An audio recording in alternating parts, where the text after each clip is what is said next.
to solve proportions, we've done these already before. Let me just get my little pen here.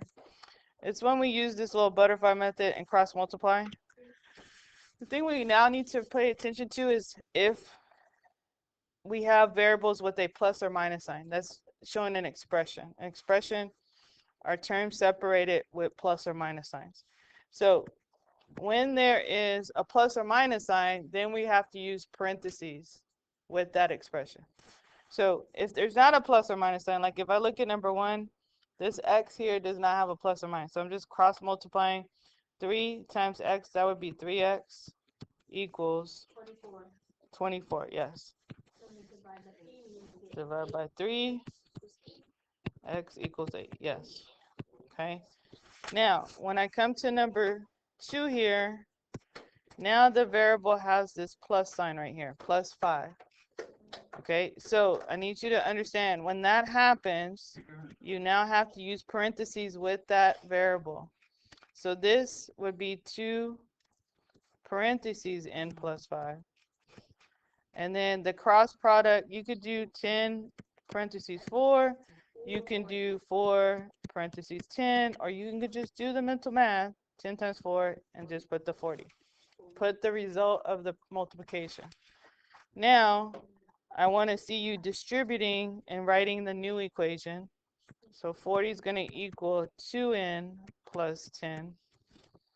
Then you do minus 10. Yeah, minus the 10th. And then when you should divide 30 by 2, you get 15. So 30 equals 2n. Or take half of that. Yes, 15 equals n. Okay. All right. Now you're going to have some examples with expressions on both parts. So look at number 3. Okay. When we cross multiply here, 2 and the y, this y doesn't have a plus or minus, so we're just going to multiply and get 2y equals, but the next cross products, we will need to use parentheses. 5 parentheses y minus 3. Here, we're going to distribute the 5, and I want to talk about this one because we would get 2y equals 5y minus 15. And the goal is always to get the variable isolated by itself. And right now, one term is isolated. Which term is by itself? The 2y. So because this is already by itself, I know that's the smallest one. I don't need to subtract 2y. It's already isolated. So what you need to do in a situation like this, if the variable is already isolated, eliminate the other variable. then you get 3y, and then you get Yeah, we get negative 3y equals, y equals 5. yep, equals negative 15, yes. And then, sorry, you divide by that negative 3. Always divide by the coefficient. That's the number in front of the variable.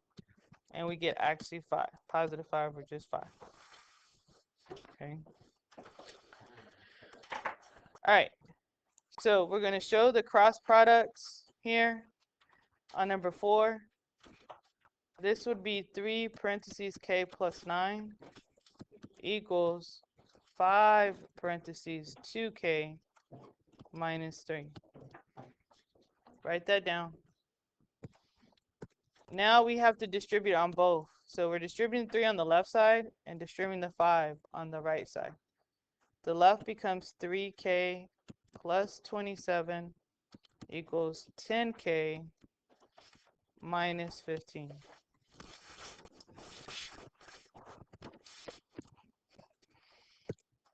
All right, so now we need to isolate the variable. What should we write next? And then you do a minus 3k. Yeah, minus 3k. Mm-hmm. Plus 15, you get 42. 7k equals 42. Divided by 7 on both sides. 27 equals 7k minus 15. Add the 15 on both sides. Yeah, 42 equals 7k. And then you divide 7 on both sides, and you get 6. Yep. 6 equals k.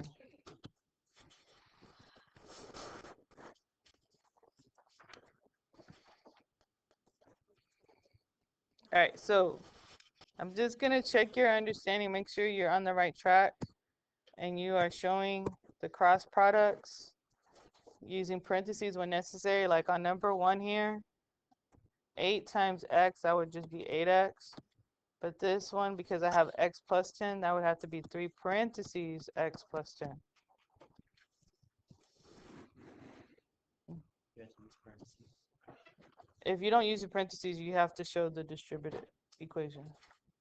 You have to show 8x equals 3x plus 30. So I just write that. All right, we're going to isolate the variable. The 8x is already isolated, so I can just now subtract 3x on both sides. So now I have 5x equals 30, x equals 6.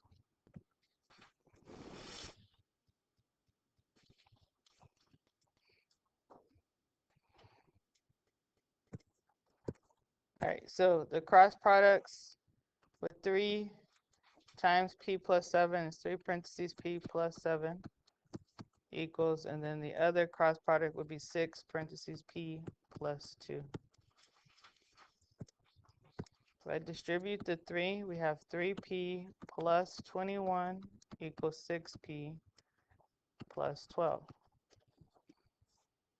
I would isolate the variable by eliminating the smallest one, so minus the 3p. We have 21 equals 3p plus 12. And we would subtract 12 on both sides. I know I'm running out of room here. So I'm going to go up here to the top. So this would end up being 9 equals 3p.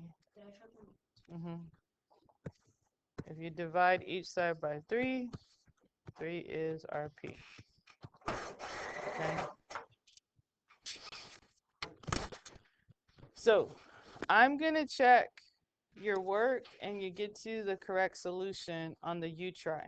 You're going to have in-class time to do that.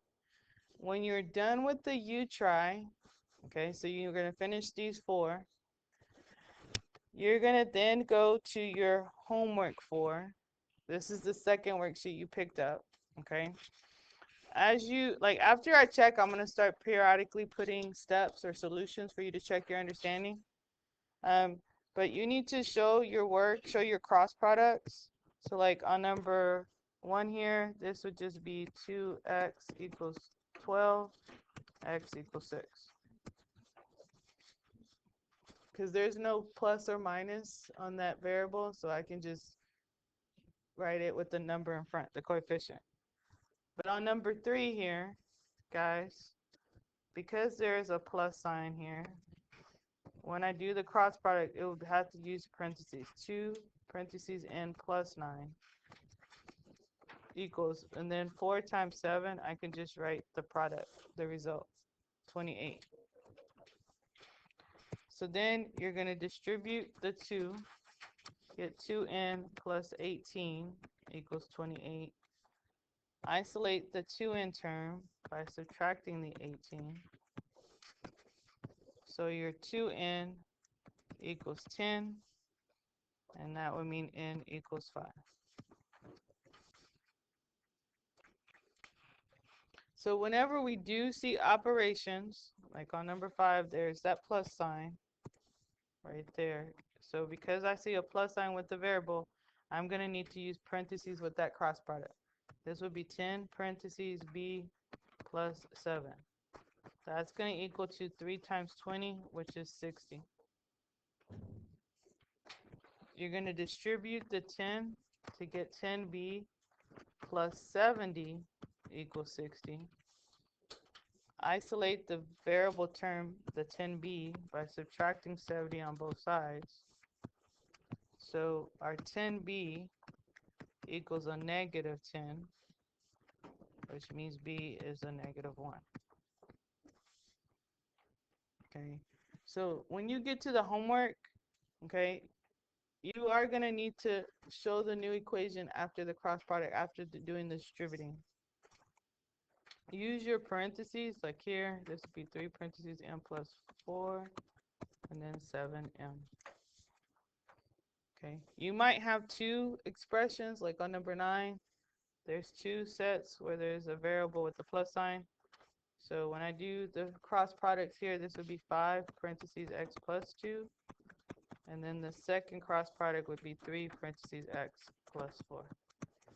Now we're just distributing and solving for x. So I'm going to check for correct work and getting to the right answer on the homework 4. What I'm going to give you time to do first is to make sure you can show the right answers on the root you try right here, 3 through 6. So I'll come around and stamp this and check it, and this will go in your spiral. I'll be right there.